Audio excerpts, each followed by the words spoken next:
ಬೆಂಗಳೂರು ನಗರದ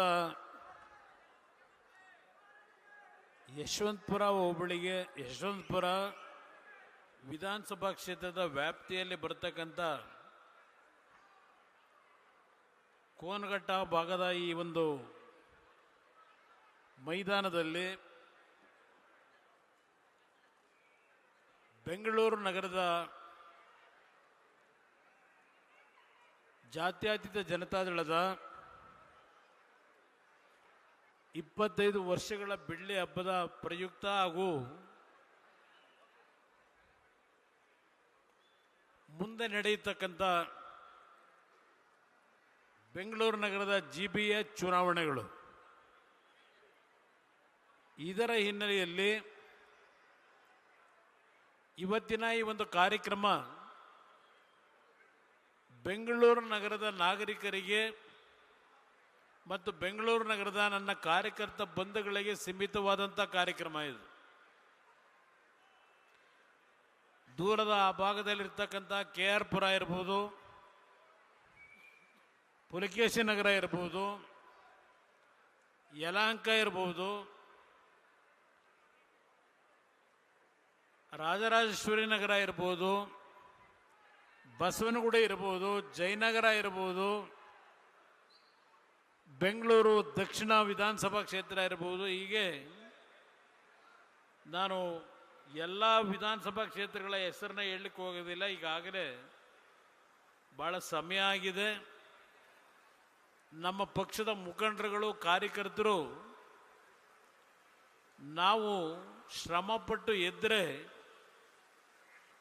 ಯಾವ ಪಕ್ಷಗಳಿಗಿಂತ ನಾವು ಕಡಿಮೆ ಇಲ್ಲ ಅಂತಕ್ಕಂಥದ್ದನ್ನು ಇಲ್ಲಿರ್ತಕ್ಕಂಥ ಈ ಭಾಗದಲ್ಲಿರ್ತಕ್ಕಂಥ ವೇದಿಕೆ ಮೇಲೆ ಇರ್ತಕ್ಕಂಥ ಕಾರ್ಯಕರ್ತರು, ಮುಖಂಡರುಗಳು, ಮುಂಭಾಗದಲ್ಲಿರ್ತಕ್ಕಂಥವ್ರು,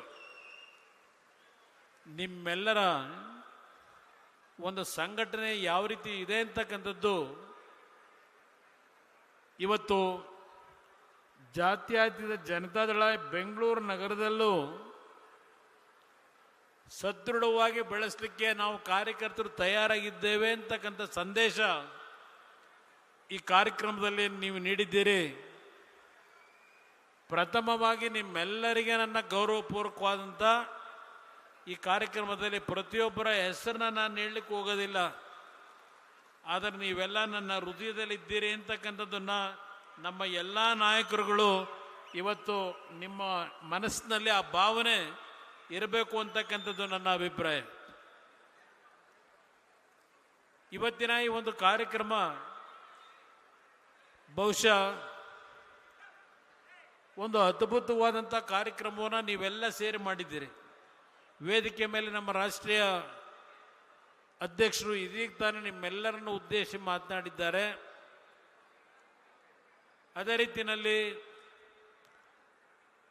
ನಿಖಿಲ್ ಕುಮಾರಸ್ವಾಮಿ ಅವರು ಸಹ ಬೆಂಗಳೂರು ನಗರದಲ್ಲಿ ಹಿಂದೆ ನಡೆದಂಥ ಒಂದು ಅಭಿವೃದ್ಧಿ ಕಾರ್ಯಕ್ರಮಗಳಿರ್ಬೋದು, ಜನತಾದಳದಿಂದ, ಸನ್ಮಾನ್ಯ ದೇವೇಗೌಡರಿಂದ, ಹಾಗೂ ಈಗಿನ ಒಂದು ಅಕ್ರಮಗಳೇನಿದ್ದಾವೆ ಸುದೀರ್ಘವಾಗಿ ಎಲ್ಲ ವಿಷಯವನ್ನು ಪ್ರಸ್ತಾಪ ಮಾಡಿದ್ದಾರೆ. ನನ್ನ ಎಲ್ಲ ವೇದಿಕೆ ಮೇಲೆ ಉಪಸ್ಥಿತಕ್ಕಂಥ ಬೆಂಗಳೂರು ನಗರದ 5 GBA ವ್ಯಾಪ್ತಿಯ ನಾಯಕತ್ವ ಏನು ಕೊಟ್ಟಿದ್ದೇವೆ ಮತ್ತು ವಿಧಾನಸಭಾ ಕ್ಷೇತ್ರಗಳಲ್ಲಿ ಯಾವೊಂದು ಜವಾಬ್ದಾರಿಯನ್ನು ನಿಮ್ಮಗಳಿಗೆ ಕೊಟ್ಟಿದ್ದೇವೆ, ನಿಮ್ಮಲ್ಲಿ ಕೈ ಜೋಡಿಸಿ ಮನವಿ ಮಾಡ್ತಕ್ಕಂಥದ್ದು, ನಾವು ಹಿಂದೆ ಮಾಡಿರತಕ್ಕಂಥ ಕಾರ್ಯಕ್ರಮಗಳು ಒಂದು ಭಾಗ, ಮುಂದೆ ನಾವು ಈ ಒಂದು ಬೆಂಗಳೂರು ನಗರವನ್ನು ಈ ದುಸ್ಥಿತಿಗೆ ತಂದಿರತಕ್ಕಂಥ ಹಲವಾರು ಪಕ್ಷಗಳ ನಾಯಕರುಗಳ ನಡವಳಿಕೆಗಳೇನಿದೆ ಇದನ್ನು ಸರಿಪಡಿಸಲಿಕ್ಕೆ, ಬೆಂಗಳೂರು ನಗರದ ಸಮಸ್ಯೆಗಳಿಗೆ ಪರಿಹಾರ ಜಾತ್ಯತೀತ ಜನತಾದಳ ಅನಿವಾರ್ಯ ಅಂತಕ್ಕಂಥ ವಿಷಯವನ್ನು ಮನೆ ಮನೆಗೆ ಮುಟ್ಟಿಸ್ತಕ್ಕಂಥ ಕೆಲಸವನ್ನು ನಮ್ಮ ಕಾರ್ಯಕರ್ತರು ನೀವು ಮಾಡಿದರೆ ಮತ್ತೊಮ್ಮೆ ಜನತಾದಳ ಬೆಂಗಳೂರು ನಗರದಿಂದಲೇ ಇವತ್ತು ಸಂದೇಶವನ್ನು ಕೊಡಲಿಕ್ಕೆ ಸಾಧ್ಯ ಇದೆ. ಇವತ್ತು ಈಗಿನ ಸರ್ಕಾರ GBA ಚುನಾವಣೆ ನಡೆಸ್ತಾರೋ ಇಲ್ವೋ ಗೊತ್ತಿಲ್ಲ ನನಗೆ. ಆದರೂ ಸಹ ನಮ್ಮ ಕಾರ್ಯಕರ್ತರು, ನಮ್ಮ ಮುಖಂಡರು 25ನೇ ಬೆಳ್ಳಿ ಹಬ್ಬದ ಒಂದು ಸುಸಂದರ್ಭ ಮತ್ತು ಮುಂದಿನ GBA ಚುನಾವಣೆಗೆ ನಾವು ಸದೃಢವಾಗಬೇಕು ಅಂತ ಹೇಳಿ ಇವತ್ತು ಇಷ್ಟೊಂದು ಯಶಸ್ವಿಯಾಗಿ ಕಾರ್ಯಕ್ರಮ ಏನು ಮಾಡಿದ್ದೀರಿ, ನಾನು ನಿಮ್ಮಗಳ ಗಮನಕ್ಕೆ ತರತಕ್ಕಂಥದ್ದು, ಅದರ ಜೊತೆಗೆ ನನ್ನ ಮಾಧ್ಯಮದ ಸ್ನೇಹಿತರಿದ್ದೀರಿ, ನಿಮ್ಮ ಮುಖಾಂತರ ಬೆಂಗಳೂರು ನಗರದ ನಾಗರಿಕರಿಗೆ ನಾನು ಮನವಿ ಮಾಡ್ತಕ್ಕಂಥದ್ದು, ಒಂದು ಬಾರಿ ಈ ನಾಡಿನಲ್ಲಿ ಕರ್ನಾಟಕ ನಾಡಿನ ಜನತೆ ಮತ್ತು ಬೆಂಗಳೂರು ನಗರದ ನಾಗರಿಕರು ಒಂದು ಅವಕಾಶವನ್ನು ಜಾತ್ಯತೀತ ಜನತಾ ದಳಕ್ಕೆ ನನ್ನ ನೇತೃತ್ವದಲ್ಲಿ ನೀವು ನೀಡಿ ಈ ಬೆಂಗಳೂರು ನಗರದ ಅಭಿವೃದ್ಧಿ ಅಷ್ಟೇ ಅಲ್ಲ, ಈ ನಾಡಿಗೆ ಆಗಿರ್ತಕ್ಕಂಥ ಒಂದು ರೀತಿಯ ಗ್ರಹಣಗಳನ್ನು ಏನಿಡಿಸಿದ್ದಾರೆ ಆ ಗ್ರಹಣಗಳಿಗೆ ಮುಕ್ತಿಯನ್ನು ಕೊಡ್ತಕ್ಕಂಥದ್ದಕ್ಕೆ ಈ ಪಕ್ಷವನ್ನು ಒಂದು ಬಾರಿ ಪರೀಕ್ಷೆ ಮಾಡಿ ಅಂತ ಹೇಳಿ ನಾಡಿನ ಜನತೆಗೆ, ಬೆಂಗಳೂರು ನಗರದ ನಾಗರಿಕರಿಗೆ ಈ ವೇದಿಕೆ ಮುಖಾಂತರ ನಾನು ಮನವಿಯನ್ನು ಮಾಡ್ತಾ ಇದ್ದೇನೆ. ನಾನು 2 ಬಾರಿ ಮುಖ್ಯಮಂತ್ರಿ ಆಗಿದ್ದು ನಾಡಿನ 6.5 ಕೋಟಿ ಜನತೆ ಸಂಪೂರ್ಣ ಆಶೀರ್ವಾದ ಮಾಡಿ ಸ್ವತಂತ್ರವಾದ ಸರ್ಕಾರವನ್ನು ನಾನು ನಡೆಸಲಿಲ್ಲ, ಇನ್ನೊಬ್ಬರ ಹಂಗಿನಲ್ಲಿ ನಾನು ಸರ್ಕಾರ ನಡೆಸಿದೆ. 2006-7 ಬೆಂಗಳೂರು ನಗರದ ನಾಗರಿಕರಿಗೆ ಮನವಿ ಮಾಡ್ತೇನೆ, ನನ್ನ ಕಾರ್ಯಕರ್ತರಿಗೆ ನೆನಪಿಸ್ಕೊಡ್ತೇನೆ. ಇವತ್ತು ಯಾವೊಂದು ಮೆಟ್ರೋ ರೈಲಿನ ವ್ಯವಸ್ಥೆಗಳು ಈ ನಗರದಲ್ಲಿ ಈ ಮಟ್ಟಕ್ಕೆ ಆಗಬೇಕಾದರೆ ನೀವು ಬೆಳೆಸಿರ್ತಕ್ಕಂಥ ನಿಮ್ಮ ಮನೆಯ ಮಗನೋ ಅಣ್ಣನೋ ತಮ್ಮನೋ ಅಂತಕ್ಕಂಥ ಪ್ರೀತಿಯನ್ನು ಕೊಟ್ಟಿದ್ದೀರಿ. ಇದೇ ಕುಮಾರಸ್ವಾಮಿ ಮೊದಲನೆಯ 19 ಕಿಲೋಮೀಟರ್ಗೆ ಮನಮೋಹನ್ ಸಿಂಗ್ ಅವರನ್ನ ಆಹ್ವಾನ ನೀಡಿ ಕಾರ್ಯಕ್ರಮಕ್ಕೆ ಶಂಕುಸ್ಥಾಪನೆಯನ್ನು ನೆರವೇರಿಸಿದ್ದು, ಏನು ತಿಳಿದೆ ಮೊದಲನೇ ಬಾರಿಗೆ ಶಾಸಕನಾಗಿ ಮುಖ್ಯಮಂತ್ರಿಯಾಗಿ ಅವತ್ತು ಕಾರ್ಯಕ್ರಮವನ್ನು ಪ್ರಾರಂಭ ಮಾಡಿದ್ದು. ಬೆಂಗಳೂರು ನಗರದ ಹಲವಾರು ಫ್ಲೈಓವರ್ಗಳು, ಹಲವಾರು ರೀತಿಯ ಒಂದು ಟನಲ್ ರೋಡ್ಗಳನ್ನು ಮಾಡ್ತಕ್ಕಂಥ ನಿರ್ಧಾರ ಅವತ್ತು ಮಾಡಿದ್ದೆ. ಇವತ್ತು ಸುಮಾರು 17 ವರ್ಷ ಆಗಿದೆ. ಈಗಿನ ಸರ್ಕಾರ ಟನಲ್ ರೋಡಿನ ಬಗ್ಗೆ ಕನವರಿಕೆ ಈಗ ಮಾಡ್ತಾ ಇದ್ದಾರೆ. ನಾನು ಅಂದೇ ಒಂದು ಕೊರಿಯಾ ಕಂಪನಿಗೆ ಒಂದು ಆದೇಶ ಮಾಡಿ ಮೀನ್ ಸ್ಕ್ವೇರ್ನಿಂದ ನಮ್ಮ ಹೆಬ್ಬಾಳದ ಫ್ಲೈಓವರ್ವರೆಗೆ 4 ಪಥದ ಟನಲ್ ರೋಡ್ನ ಮಾಡ್ತಕ್ಕಂಥ ನಿರ್ಧಾರ ಮಾಡಿ ಟೆಂಡರ್ ಪ್ರಕ್ರಿಯೆಗಳನ್ನು ಮುಗಿಸಿದ್ದೆ. ನಂತರ ಬಂದಂಥವ್ರು ಮಾಡಲಿಲ್ಲ. ನಿಮ್ಮ ಔಟರ್ ಪೆರೆ ರಿಂಗ್ ರೋಡ್ ಜವರಗೌಡರಲ್ಲಿದ್ದಾರೆ, ಪಾಪ ಹೆಚ್ಚಿನ ಶ್ರಮ ಪಟ್ಟಿದ್ದಾರೆ ಈ ಕಾರ್ಯಕ್ರಮಕ್ಕೆ. ಇಲ್ಲಿ ಸುತ್ತಮುತ್ತಲ ಭಾಗದಲ್ಲಿ ಇರ್ತಕ್ಕಂಥ ಹೆಚ್ಚಿನ ಸಂಖ್ಯೆಯಲ್ಲಿ ಇವತ್ತು ಈ ಒಂದು ಸಭೆ ಯಶಸ್ಸುಗೊಳಿಸಿದ್ದಾರೆ. ಅವತ್ತು ಔಟರ್ ಪೆರೆಲ್ ರಿಂಗ್ ರೋಡು ಕೇವಲ 3,000 ಕೋಟಿ ವೆಚ್ಚದಲ್ಲಿ ಸಂಪೂರ್ಣ ಆಗ್ತಿತ್ತು ನಾನು ಅವತ್ತು ತೆಗೆದುಕೊಂಡಂಥ ಒಂದು ಕಾರ್ಯಕ್ರಮದಿಂದ. ಇವತ್ತು 28,000 ಕೋಟಿ ಆಗುತ್ತೆ ಅಂತಕ್ಕಂಥದ್ದನ್ನ ಈಗಿನ ಸರ್ಕಾರ ಏನು ಹೇಳ್ತಾ ಇದೆ, ಬೆಂಗಳೂರಿನ ನಾಗರಿಕರು ಅರ್ಥ ಮಾಡ್ಕೋಬೇಕು ಅನ್ನೋದನ್ನು ನಮ್ಮ ಕಾರ್ಯಕರ್ತರು ಮನೆಗೆ ಹೋಗಿ ಹೇಳಿ.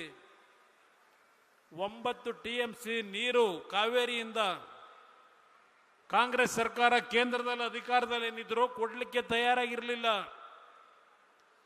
ದೇವೇಗೌಡರನ್ನ ಪ್ರಧಾನಮಂತ್ರಿ ಮಾಡಿ ಕನ್ನಡಿಗರು ಏನು ಕಳಿಸಿದ್ರು, 9 TMC ನೀರನ್ನ ಕೊಟ್ಟ ಪ್ರತಿಫಲ ನಿಖಿಲ್ ಕುಮಾರಸ್ವಾಮಿ ಅವರಿಗೆ ಹೇಳ್ತಾ ಇದ್ದಲ್ಲ 4ನೇ ಅಂತ. ಇವತ್ತು ಬೆಂಗಳೂರಿನ ಹಲವಾರು ಭಾಗದಲ್ಲಿ ಕಾವೇರಿ ನೀರು ಕುಡಿತಾ ಇದ್ರೆ ಅದಕ್ಕೆ ಕಾರಣ ದೇವೇಗೌಡರು. ಇವತ್ತು ನಾನು ಈ ಒಂದು ಬೆಂಗಳೂರು ನಗರದಲ್ಲಿ ಹಲವಾರು ಪ್ರದೇಶಕ್ಕೆ ಬಂದಿದ್ದೇನೆ. ನಾನಿವತ್ತು ಬೆಳಗ್ಗೆ ಬರಬೇಕಾದರೆ ಈ ಸಭೆಗೆ ಬಹುಶಃ ಪುಲಕೇಶಿ ನಗರದ ಹೆಣ್ಣು ಮಕ್ಕಳು, ಒಂದು ಮಧ್ಯೆ ಸಮಾಜಕ್ಕೆ ಸೇರಿದಂಥ ಹೆಣ್ಣು ಮಕ್ಕಳು ಪುಲಕೇಶಿ ನಗರದಿಂದ ಬಸ್ನಲ್ಲಿ ಬರ್ತಾ ಇದ್ದಿದ್ದನ್ನು ಈ ಕಾರ್ಯಕ್ರಮಕ್ಕೆ ಗಮನಿಸಿದೆ. ಆ ಭಾಗದಲ್ಲಿರ್ತಕ್ಕಂಥ ಆ ಜನರ ಕಷ್ಟಗಳೇನಿದೆ ಬರೀ ಒಂದು ಉದಾಹರಣೆ ಕೊಡ್ತಾ ಇದ್ದೇನೆ. ಬ್ಯಾಟ್ರಾಯನ್ಪುರದಲ್ಲಿ ರಾಜ್ಯದ ಮಂತ್ರಿ ಇದ್ದಾರೆ, ಅವರ ಭಾಗದಲ್ಲಿ ಕೆಲವು ಬಡಾವಣೆಗಳು ಯಾವ ರೀತಿ ಇದೆ. ಇವತ್ತು ಮನೆಗಳಿಲ್ಲದೆ, ಒಳಚರಂಡಿಯ ವ್ಯವಸ್ಥೆಗಳಿಲ್ಲದೆ, ಕಸವನ್ನು ಕ್ಲೀನ್ ಮಾಡ್ತಕ್ಕಂಥ ಕಾರ್ಯಕ್ರಮದಲ್ಲೂ ಲೂಟಿ ಮಾಡ್ತಕ್ಕಂಥ ಈಗಿನ ಈ ಸರ್ಕಾರ ಎಷ್ಟು ಮನೆಗಳನ್ನು ಕೊಟ್ಟಿದ್ದಾರೆ ಬಡವರಿಗೆ. ಯಾವ ನಮ್ಮ ಒಂದು ಎರಡು ಭಾಗದಲ್ಲಿ ಮನೆಗಳನ್ನು ಒಡೆದರು. ಒಂದು ಕೋಗಿಲ ಗ್ರಾಮ, ಇನ್ನೊಂದು ನಮ್ಮ ಹಳೆ ಭಾಗ, ನಾನು ಬರ್ತಾ ಇದ್ದೆ ಆಗ ತಣಿಸಂದ್ರ ಭಾಗದಲ್ಲೂ ಮನೆಗಳನ್ನು ಏಕಾಏಕಿ ಒಡೆದರು. ಅವರು ಒಡೆದಂಥ ಮನೆಗಳು ಯಾವ ಅಕ್ರಮಗಳ ಮುಖಾಂತರ ಸುಳ್ಳು ದಾಖಲೆಗಳನ್ನು ಸೃಷ್ಟಿ ಮಾಡಿ ದೊಡ್ಡ ದೊಡ್ಡ ಬಿಲ್ಡಿಂಗ್ಗಳು ಕಟ್ಟಿದ್ದಾರಲ್ಲ, ಅದನ್ನ ಅವರು ಹೊಡೆಯಲ್ಲ. ಯಾವುದೋ ಹಳ್ಳಿಗಳಿಂದ ಬಂದು ಒಂದು ಸಣ್ಣ ಸೂರನ ಬಹಳ ಕಷ್ಟಪಟ್ಟು ಬೆವರು ಸುರಿಸಿ ಒಂದು ಜಾಗ ಗುರ್ಸಿ ವಾಸ ಮಾಡತಕ್ಕಂಥ ಕುಟುಂಬಗಳನ್ನ ಬೀದಿಗೆ ತಂದ್ರಲ್ಲಪ್ಪ ಈ ಸರ್ಕಾರ. ಎಷ್ಟು ದಿವಸದಲ್ಲಿ ನನ್ನ ಮಾಧ್ಯಮದ ಸ್ನೇಹಿತರನ್ನು ಕೇಳ್ತೀನಿ, ಎಷ್ಟು ದಿನಗಳಲ್ಲಿ ಅವರಿಗೆ ಮನೆ ಕೊಡ್ತೀವಿ ಅಂತ ಮಾತು ಕೊಟ್ರಿ.